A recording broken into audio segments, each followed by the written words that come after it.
सो hello बच्चों, welcome back. और आज हम करने वाले हैं properties of carboxylic acid. To begin with physical properties of carboxylic acid. तो पहली प्रॉपर्टी है इसकी ऑर्डर और physical state. So carboxylic acid having up to 3 carbon atom, formic acid, ethanoic acid and propanoic acid. They are colourless pungent smelling liquids. बहुत तीखी सी smell होती है। आपने देखा होगा सिरका, जो एसिटिक एसिड यानी विनेगर जिसको हम बोलते हैं, उसकी स्मेल बड़ी तीखी होती है। देन जो कार्बोक्सिलिक एसिड है जिसमें 4 से लेकर 9 तक कार्बन एटम्स होते हैं, they are colourless oily liquid, somewhat unpleasant smell. उतनी तीखी तो नहीं होती पर कुछ कम हो जाती है। फॉर एग्जांपल जैसे हमारे पास ये है ब्यूटारिक एसिड, ठीक है। तो ब्यूटारिक एसिड की जो it has smell like rancid butter की तरह इसकी स्मेल होती है। Then carboxylic acid having more than 10 carbon atom, they are waxy solid with no specific smell, and that में भी particularly due to their low volatility, क्योंकि वो volatile नहीं होते हैं अपने। देन दूसरा आता है जी melting point. Melting point NCERT में नहीं दिया हुआ है, बट अभी रिसेंटली जेईई मेंस में इसके ऊपर क्वेश्चन आया हुआ था। सो जो फर्स्ट 10 मेंबर्स है they shows alternation effect. Alkane में भी ऐसा ही होता है और इसको हम ऑसिलेशन इफेक्ट भी बोलते हैं। That is melting point of acids having even carbon atoms is higher than next lower and next higher homologous containing odd carbon atom। मतलब जो इवन कार्बन एटम का मेल्टिंग पॉइंट होता है वो ज्यादा होता है देन नेक्स्ट ऑड वाले से, ठीक है। इसके पीछे रीजन क्या होता है कि जो इवन कार्बन एटम है उसमें जो ये मिथाइल ग्रुप और COH ग्रुप, जो ये जिगजैग चेन बनी, उसमें ऑपोजिट साइड में आते हैं।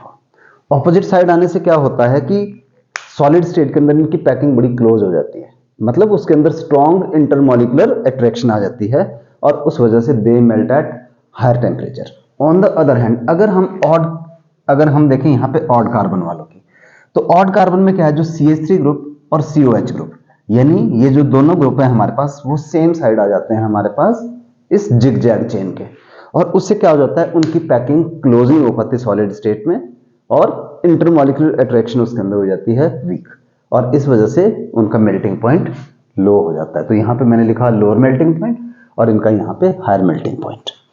तो याद रखना अल्टरनेशन इफेक्ट। ये होगी जी हमारी फर्स्ट 2 प्रॉपर्टीज। अब थर्ड बात करते हैं हम इनका और सॉल्युबिलिटी की। तो जो लोअर कार्बोक्सिलिक एसिड है वो सॉल्युबल होते हैं वाटर के अंदर। थर्ड जो प्रॉपर्टी है दैट इज सॉल्युबिलिटी।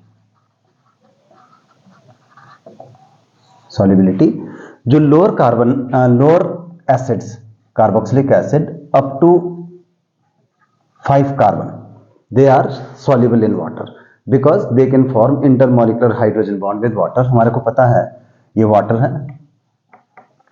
और कार्बोक्सिलिक एसिड, हम इसको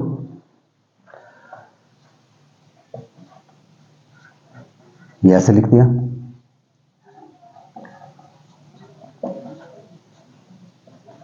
इस तरह से।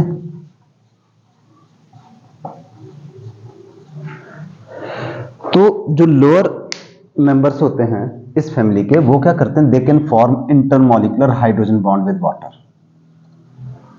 As a result they are soluble in water. But जैसे जैसे एल्काइल ग्रुप का साइज बढ़ता है तो tendency to form hydrogen bond जो है वो कम होती जाती है। वही कॉन्सेप्ट है जो हर चैप्टर में हमने पढ़ा हुआ है। तो उस वजह से हाइड्रोजन बॉन्ड बनाने की कैपेसिटी, या कह लो कि जो नॉन पोलर पार्ट है वो इंक्रीज हो जाता है, तो हाइड्रोजन बॉन्ड बनाने की टेंडेंसी कम होती, तो इसलिए बॉइलिंग पॉइंट भी कम हो जाता है, जैसे और फैमिली में भी हमने किया है। तो जो हायर मेंबर्स होते हैं they are less soluble in water. They are less soluble in water. जैसे हम बेंजोइक एसिड की बात करें तो ये कोल्ड वाटर के अंदर कम घुलता है, हॉट वाटर के अंदर घुल जाता है, ठीक है। So they are less soluble in water and more soluble in organic solvent. They are more soluble in organic solvent. आप लिख सकते हो जैसे बेंजीन हो गया, ईथर हो गया, क्लोरोफॉर्म हो गया, उसमें ये फ्रीली सॉल्युबल होते हैं। और लास्ट प्रॉपर्टीज पे आते हैं हम, वो है हमारा बॉइलिंग पॉइंट।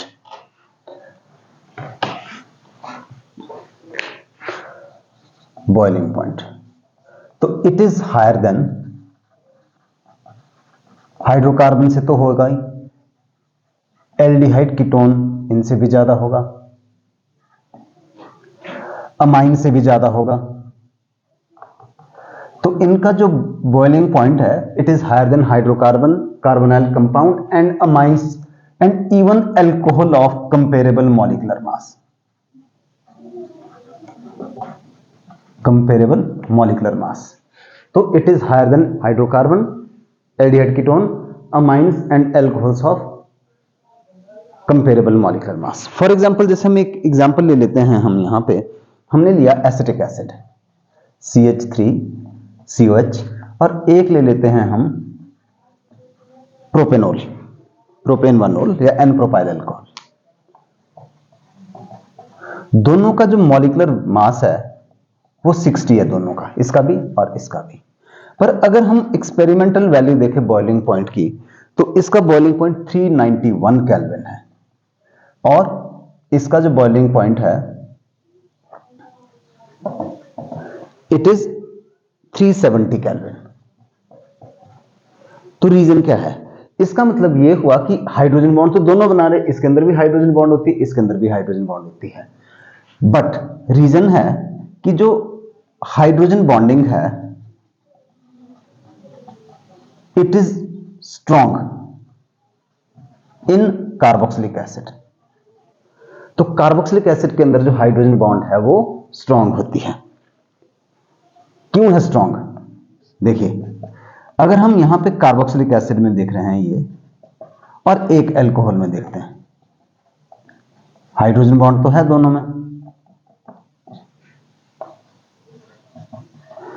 पर यहां पे जो CO ग्रुप लगा हुआ है ना, ये कैसा है? ये इलेक्ट्रॉन विड्रॉइंग ग्रुप है।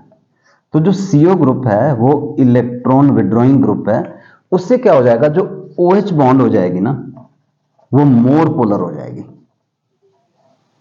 जबकि यहां पे क्या है, ये तो जो R ग्रुप लगा हुआ है वो इलेक्ट्रॉन डोनेटिंग ग्रुप है, तो OH बॉन्ड क्या होगी, लेस पोलर होगी। तो इस वजह से जो हाइड्रोजन बॉन्ड है वो स्ट्रॉन्ग होगी कार्बोक्सिलिक एसिड में, because OH bond is more polar. ठीक है, और जो and further they exist as dimer, exist as dimer in aprotic solvent. Aprotic solvent हमने पहले भी पढ़ा है, प्रोटिक होता है, अप्रोटिक होता है। अप्रोटिक सॉल्वेंट हो गया जैसे बेंजीन हो गया, CCl4 हो गया, तो they exist as a dimer in aprotic solvent, और उससे क्या हो जाता है, एसोसिएशन उसमें और भी स्ट्रांग हो जाती है। जैसे जो एसिटिक एसिड है, अगर हम इसको देखें बेंजीन के अंदर, इट फॉर्म डायमर, मतलब ये डायमर बना देता है, और उस वजह से हाइड्रोजन बॉन्ड और भी स्ट्रांग होती है।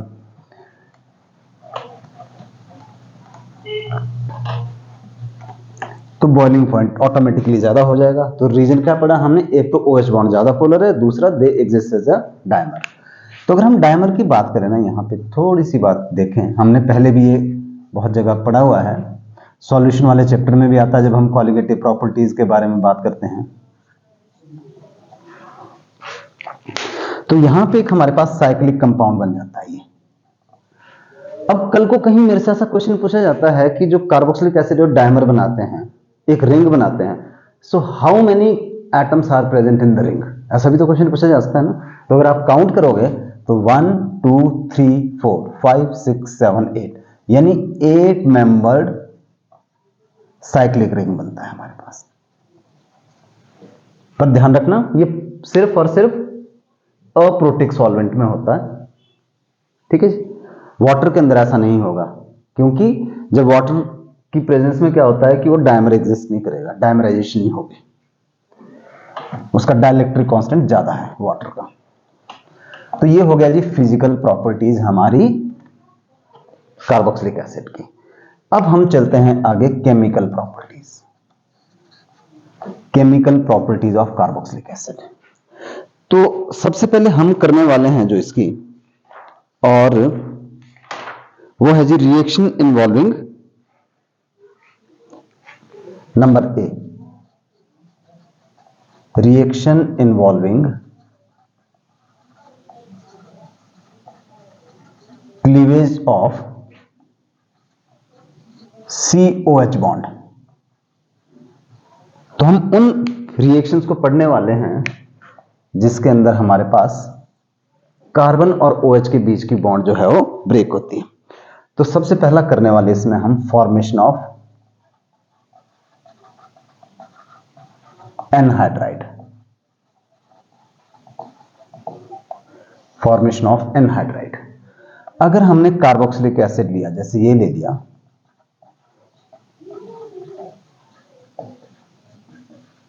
और इनको अगर हमने हीट किया P2O5 और H पॉजिटिव की प्रेजेंस में, तो इसमें से H2 निकल गया, ये निकल गया जी हमारे पास।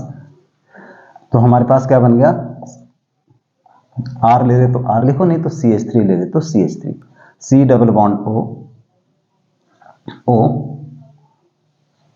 C double bond O, CH3। This is, we can also write it as like this. और आपको पता है ये एसिटिक एनहाइड्राइड है हमारे पास। तो ये फर्स्ट प्रॉपर्टी हो गई जी ये। सेकंड है formation of ester, formation of ester.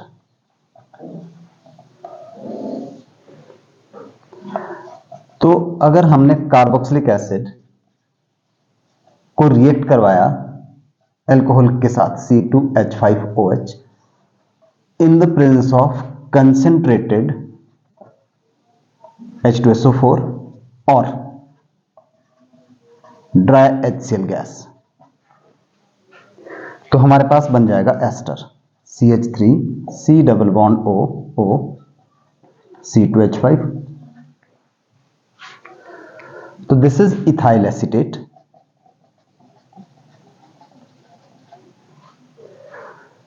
और एनसीईआरटी में क्वेश्चन दिया हुआ है कि during esterification water or ester should be removed as soon as they are formed. Why? Because the reaction is reversible. So as reaction is reversible, so therefore ester or water should be removed as soon as they are formed. पहली बात तो ये हो गई इसमें। और क्या करें कि if dry HCl गैस हमने यूज की, तो इसको बोलते हैं Fischer Speier esterification. Fischer SPEIER, Speier esterification. तो ये हमने अल्कोहल वाले चैप्टर के अंदर भी किया था। तो इसका हमारे को देखना है मैकेनिज्म, और फिर कुछ क्वेश्चन देखने हैं कि किस तरह से ये काम हुआ हमारा। तो मैकेनिज्म में क्या होगा कि सबसे पहले ये है हमारे पास, और this is nucleophilic acyl substitution. इसका अगर हम मैकेनिज्म देखें,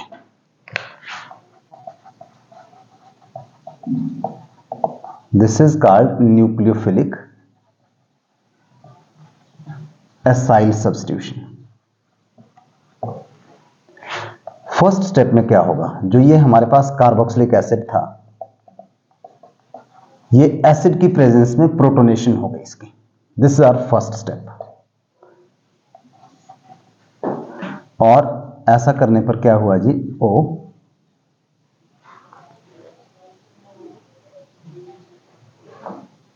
सॉरी जरा गलत लिख लिया था, ये हो गया जी। तो फर्स्ट स्टेप हो गया प्रोटोनेशन,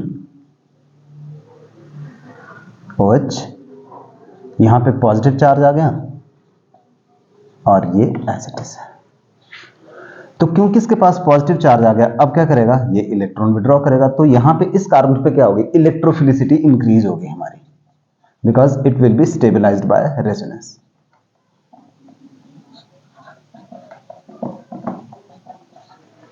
तो फर्स्ट स्टेप क्या हुआ, attack of proton on carbonyl oxygen. Second step में क्या होगा, अब हमारे पास जैसे ही ये इससे इलेक्ट्रॉन विड्रॉ करने लगता है, तो यहां पे पॉजिटिव चार्ज क्रिएट हो गया, मैंने आपको यहां पे लिख ही दिया है। तो जो अल्कोहल है, alcohol will act as a nucleophile. आपको याद होगा अल्कोहल में हमने पढ़ा था कि alcohol can act as nucleophile as well as electrophile. तो फिर से हमने ये लिख दिया यहां पे RCOH,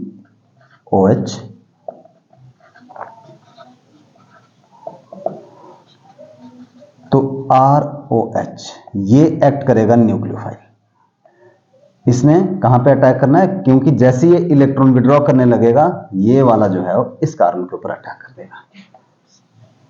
अब क्या हो जाएगा जी हमारे पास RCOH, यहां पे नॉर्मल बॉन्ड आ गई,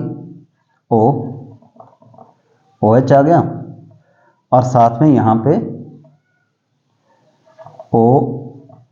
OR-H, ये बन गया जी। तो यहां पे ये हमारे पास टेट्राहेड्रल बन गया, दिस इज टेट्राहेड्रल। अब यहां पे क्या हो जाएगा कि एक तो प्रोटॉन ट्रांसफर हो जाएगा, H ट्रांसफर, यानी ये वाला H जो है वो इसके पास चला जाएगा इधर। तो मैं इसको ऐसे लिख देता हूं ROH, ये तो पहले से ही था ऐसे, इसको मैंने इधर लिख दिया नीचे,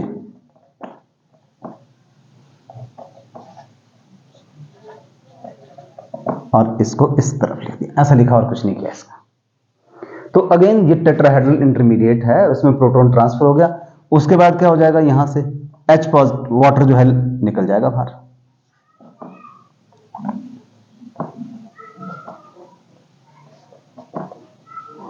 H2O यहां से हमारे पास निकल गया बाहर। और जैसे ही H2O निकलने लगेगा एट द सेम टाइम ये ऊपर से ग्रुप आ जाएगा नीचे बॉन्ड बनाने के लिए। H2 निकला, क्या बना, RCOR-,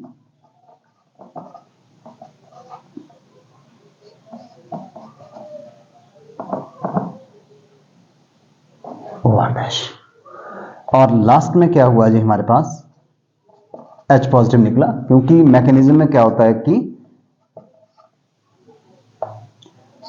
जो है वो फर्स्ट स्टेप में H पॉजिटिव ऐड हुआ, नेक्स्ट स्टेप में H पॉजिटिव हमारा रिलीज हो गया और ये बन गया एस्टर। तो याद रखना हमने कि जब ये एस्टरिफिकेशन होती है तो बॉन्ड कौन सी ब्रेक होती है, बॉन्ड ब्रेक होती है ये वाली बॉन्ड, मतलब ये बॉन्ड होगी यहां से, और अल्कोहल की कौन सी बॉन्ड होगी, ये वाली। ठीक है, ऐसा नहीं होगा कि CO बॉन्ड निकलेगी अल्कोहल की और यहां से H नहीं निकलेगा, यहां से OH निकलेगा, और ये एक्सपेरिमेंटली भी प्रूव हुआ है। और इसके लिए हमारे पास जो है वो ट्रेसर टेक्निक्स होती है जो कि हायर क्लासेस में आती है, जिससे पता चलता है कि एक्चुअल में CO के बीच की बॉन्ड ब्रेक हुई किसमें, जो है वो इसके अंदर हमारे पास कार्बोक्सिलिक एसिड में। अच्छा, तो भाई इसमें ऑर्डर ऑफ रिएक्टिविटी क्या होगा, ऑर्डर ऑफ रिएक्टिविटी ये बात हमने पहले भी कर ली थी अल्कोहल में। Order of reactivity of carboxylic acid and alcohol, of course दोनों के बारे में बात करने वाले हैं। तो भी इसमें जो है हमारे पास वो टेट्राहेड्रल बनता है एक इंटरमीडिएट, अभी मैंने ऊपर लिखा था टेट्राहेड्रल इंटरमीडिएट। तो वहां पे जो क्या है वो स्टेरिक इफेक्ट ऑपरेट होगा, स्टेरिक इफेक्ट का रोल रहेगा। ठीक है, तो स्टेरिक इफेक्ट का रोल किस तरह से रहेगा, स्टेरिक इफेक्ट की अगर एल्काइल ग्रुप का साइज छोटा होगा तो वो जो है जल्दी हमारे पास मतलब वो स्टेबल बन जाएगा।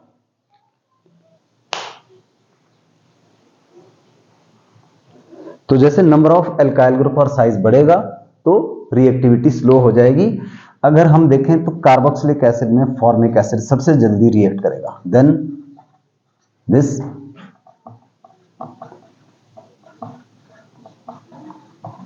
And so on. तो स्टेरिक इफेक्ट की वजह से जो order of reactivity in esterification वो फॉर्मिक एसिड की सबसे ज्यादा होगी। सिमिलरली अगर हम अल्कोहल की बात करें तो मिथेनॉल सबसे जल्दी रिएक्ट करेगा, देन इथेनॉल, देन उसी तरह से आगे isopropyl alcohol and then tertiary butyl alcohol. तो क्या बात हुई कि as the number of alkyl group और the size of alkyl group increases either in carboxylic acid और इन अल्कोहल, तो रिएक्टिविटी जो है वो स्लो हो जाएगी। तो ऑर्डर ऑफ रिएक्टिविटी इस तरह से होगा, बिकॉज ऑफ टेट्राहेड्रल जो बनता है वो स्टेरिक इफेक्ट हो, जितना स्टेबल होगा उतनी जल्दी वो बन जाएगा, मतलब रिएक्शन उतना ही फास्ट हो जाएगा। तो फर्स्ट हो गया जी हमारे पास, हमने किया फॉर्मेशन ऑफ इस कैटेगरी में एनहाइड्राइड, दूसरा कर लिया हमने एस्टरिफिकेशन। थर्ड आते हैं जी reaction with SOCl2, PCl5 and PCl3। तो दो रिएक्शन तो मैं इकट्ठे लिख देता हूं यहां पे। ये अगर ये रिएक्ट करेंगे, कन्वर्जन में भी जरूरत पड़ती है इनकी, हमने किया भी था। SOCl2 थायनाइल क्लोराइड, तो हमारे पास बन गया CH3 C double bond OCl plus SO2 plus HCl। और उसी तरह से अगर हमने किया PCl5 के साथ, तो सेम बना CH3 COCl plus POCl3 plus HCl। अगर हम PCl3 लेते तो प्रोडक्ट तो वैसे बनता है, पर थोड़ा सा बैलेंस करने के लिए हमारे को क्या करना पड़ेगा, यहां पे 3 से करना है, बाकी मेन प्रोडक्ट तो वही बनेगा acetyl chloride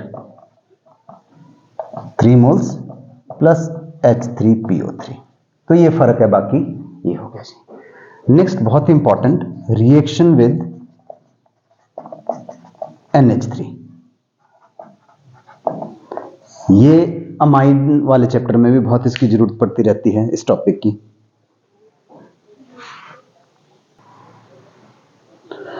so reaction with ammonia में क्या है हमारे पास कि CH3COOH। अगर हमने अमोनिया के साथ इसको रिएक्ट करवाया तो हमारे पास बन जाएगा CH3COONH4 ammonium acetate, and this on heating loose water molecule, और हमारे पास बन जाता है अमाइड। तो जब हम हॉफमैन ब्रोमाइड रिएक्शन पढ़ते हैं अमाइन में, तब इस रिएक्शन की भी जरूरत पड़ती है। इन द सेम वे अगर हमारे पास बेंजोइक एसिड है तो उसमें भी हमने NH3 डाला तो अमोनियम बेंजोएट बन गया, और अमोनियम बेंजोएट हीट करने पर आगे क्या बन गया, benzamide CONH2। It will lose a water molecule, this is acetamide, common name, IUPAC name ethanamide, this is benzamide. और आपको याद होगा जब हम इसमें Br2 और NaOH डालते आगे तो क्या होता है, CO ग्रुप निकल जाता है और प्राइमरी अमाइन बनती है, जिसको हम हॉफमैन ब्रोमाइड रिएक्शन बोलते हैं। अच्छा, अभी तो हमने सिर्फ सिंगल वाला लिया। अगर हमारे पास ऐसा हो, दो COH ग्रुप लगे हो, जिसको बोलते हैं हम थैलिक एसिड। ये क्वेश्चन NCERT में भी मतलब रिएक्शन दिया हुआ है, और ये नीट में आया हुआ था अभी कुछ साल पहले, आई थिंक 2020 या 21 में आया हुआ है। तो अगर इसमें हमने डाल दिया NH3, हमने पहले पढ़ लिया, इसको बोलते हैं हम थैलामाइड। तो फिर से वही बात, पहला इस तरह से बना अमोनियम थैलेट, अमोनियम थैलेट, और फिर जब इसको हीट किया तो H2 निकल गया, C double bond NH2, C double bond NH2। ठीक है, this is called phthalimide, PHTHAL phthalimide. और अगर इसको स्ट्रॉन्ग हीट किया, आगे स्ट्रॉन्ग हीट किया, तो फिर से H2 का मॉलिक्यूल इसमें से निकल गया, और हमारे पास C double बॉन्डो C double बॉन्डो NH, ये बन गया जी। This is phthalimide, PHTHALIMID, phthalimide. तो ये बन गया थैलीमाइड, ऊपर थैलामाइड था, ये थैलीमाइड, ध्यान रखना आपने, थैलामाइड और थैलीमाइड। तो जो थैलीमाइड बना, ये एक हमारे पास रिएक्शन है अमाइंस वाले टॉपिक में, जिसका नाम है गैब्रियल थैलामाइड रिएक्शन। तो ये हो गया जी। तो ये सारे थे हमारे पास reaction involving cleavage of RCOO bond. अब हम नेक्स्ट ले लेते हैं नंबर B, और reaction involving COOH group as whole, जिसमें पूरा के पूरा सारा COH ग्रुप ही इन्वॉल्व हो जाता है। तो इसमें पहले ले लेते हैं रिडक्शन। रिडक्शन मतलब एडिशन ऑफ हाइड्रोजन। तो एक तो जैसे मैंने ये ले लिया जी 4HI रेड फास्फोरस की प्रेजेंस में इसको हीट किया 423 केल्विन पे, तो ये बन गया हमारे पास CH3CH2CH3 plus 2H2O plus 2I2, यानी एल्केन बन गया। So they can be reduce to carboxylic acid. अच्छा, उसी तरह से अगर हमने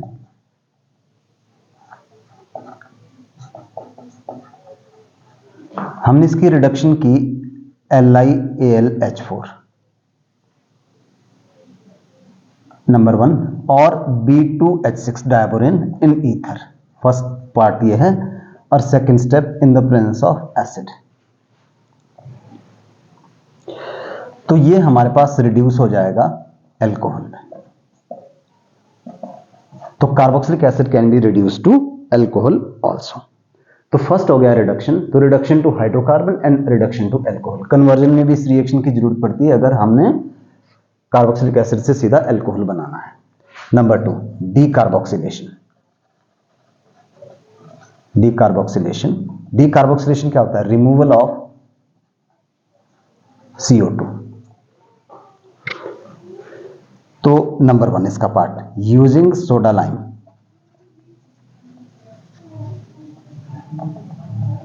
NaOH प्लस CaO।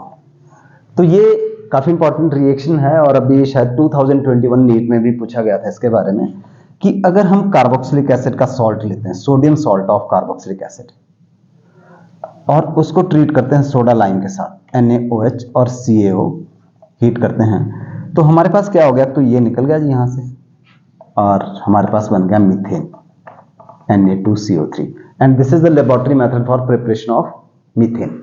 उसी तरह से इथेन अगर हमने बनानी तो क्या करना पड़ेगा? C2H5 COONA plus NaOH CaO और C2H6 Na2CO3।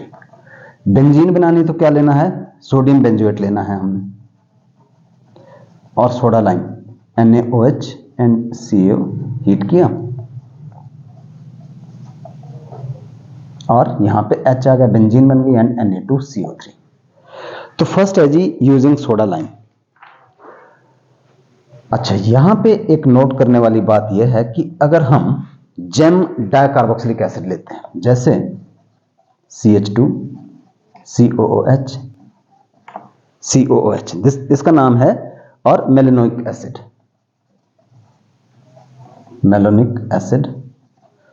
Propane dioic acid,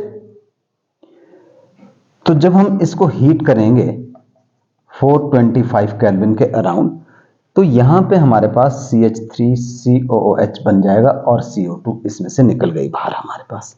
तो इसमें थोड़ा सा चेंज होता है। तो ये तो हो गई जी यूजिंग सोडा लाइम। इसी का ही डीकार्बोक्सिलेशन का सेकेंड पार्ट।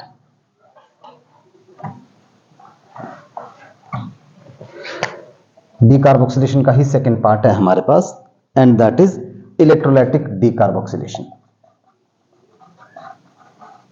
Electrolytic decarboxylation. तो इलेक्ट्रोलाइटिक डीकार्बोक्सिलेशन इसको बोलते हैं Kolbe's electrolysis. This is known as Kolbe's electrolysis. इसके अंदर क्या था कि अगर हमने सोडियम और potassium salt of carboxylic acid लिया और इसकी इलेक्ट्रोलिसिस की,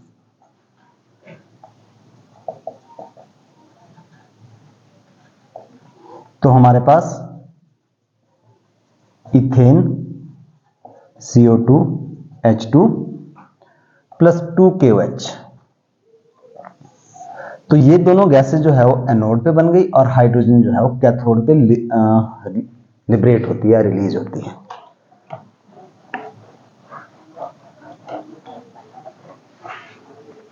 ठीक है, तो इसमें क्या है हमारे पास, जो ये पोटेशियम या सोडियम सॉल्ट है कार्बोक्सिलिक एसिड का, ये आयनाइज होकर क्या देता है हमारे पास CH3CO negative plus 2K positive. At the same time जो वाटर है वो आगे डिसोसिएट होकर क्या देगा 2H positive plus 2OH negative. जब हम करंट पास करेंगे तो एट एनोड पे क्या होगा हमारे पास, एनोड पे ये माइग्रेट करेगा हमारे पास CH3COO नेगेटिव, यानी ये 2 इलेक्ट्रॉन लूज कर देगा और इसका बन जाएगा CH3COO, ये इंटरमीडिएट,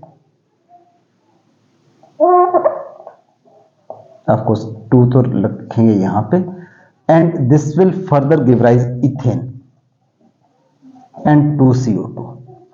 तो एनोड पे हमारे पास ये होगी, and at the same time cathode पे क्या होगा, कैथोड पे ऐसा होगा कि जो ये 2H पॉजिटिव था वो माइग्रेट करेगा और 2 इलेक्ट्रॉन इसने लूज किए थे ऊपर, एसीटेट आयन ने हमारे, वो रिलीज कर देगा और H2 गैस बन जाएगी। तो याद रखना कि इससे हम इथेन तो बना सकते हैं, but methane can not be prepared, क्योंकि इसमें डबल हो जाता है ना, methane can not be prepared. उसी तरह से इथीन भी बनती है इसमें, और इथाइन भी बन सकती है इलेक्ट्रोलाइटिक डीकार्बोक्सिलेशन में। थर्ड पार्ट ये हो गया जी, सेकंड पार्ट सॉरी, डीकार्बोक्सिलेशन। पहले हमने किया सोडा लाइम के साथ, दूसरा क्या इलेक्ट्रोलाइटिक डीकार्बोक्सिलेशन, थर्ड करते हैं और decarboxylation of silver salt of fatty acid.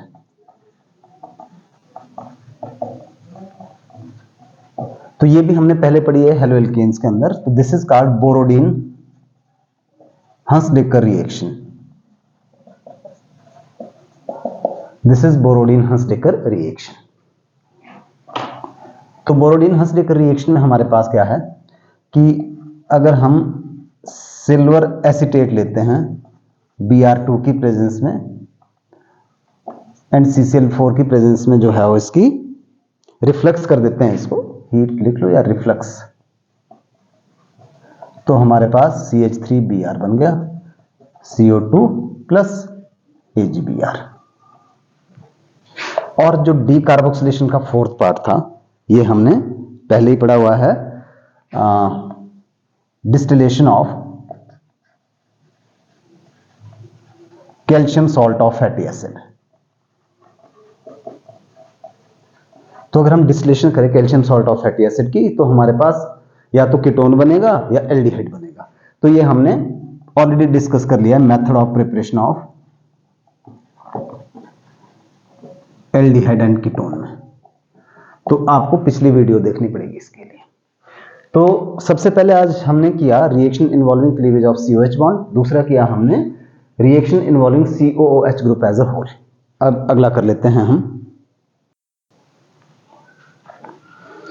तो अगली जो प्रॉपर्टी है, मतलब हमारा नेक्स्ट है reaction of alkyl group which is halogenation.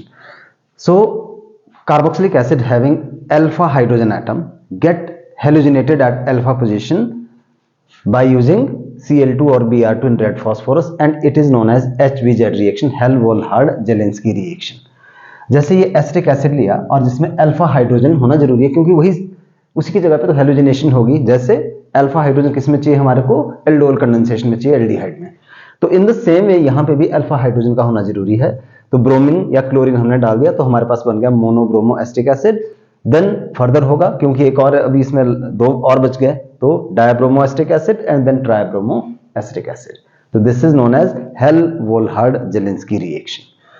Now next है जी हमारे पास रिंग सब्स्टिट्यूशन और इलेक्ट्रोफिलिक सब्स्टिट्यूशन रिएक्शन। जो COOH ग्रुप होता है ये डीएक्टिवेटिंग ग्रुप होता है and it is a meta directing group. हमने पहले भी पढ़ा हुआ, जैसे एल्डिहाइड और कीटोन में जो है वो एल्डिहाइड और कीटोन ग्रुप जो है मेटा डायरेक्टिंग ग्रुप है।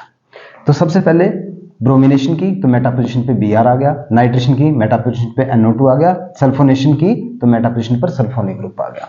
ठीक है। Now it do not undergo Friedel Crafts reaction. Friedel Crafts reaction ये नहीं शो करता, ये क्वेश्चन आता है, और रीजन वही है जो हमने अमाइंस में पढ़ा हुआ है, जो एल्डिहाइड और कीटोन में भी पढ़ा हुआ है हमने। तो कि benzoic acid do not undergo Friedel Crafts reaction. Why? Because number 1 जो COOH ग्रुप है इट इज डीएक्टिवेटिंग ग्रुप। दूसरा सेकंड पॉइंट क्या है कि जो AlCl3 है, जो हम लुईस एसिड यूज करते हैं फ्रीडल क्राफ्ट रिएक्शन में, वो क्या करता है कि वो इसके साथ बॉन्ड बना देता है और कॉम्प्लेक्स सॉल्ट बनाता है, और इससे क्या हो जाता है कि फर्दर जो है हमारे पास इलेक्ट्रोफिलिक सब्स्टिट्यूशन नहीं होती है, तो ये स्ट्रांगली इसके साथ ही बॉन्ड बना लेता है। तो इस वजह से they do not undergo Friedel Crafts reaction. तो that's all for this class. और अब हमारी एक प्रॉपर्टी रहेगी, that is the acidic nature of carboxylic acid. उसको हम नेक्स्ट वीडियो क्लास में लेंगे। Thank you very much.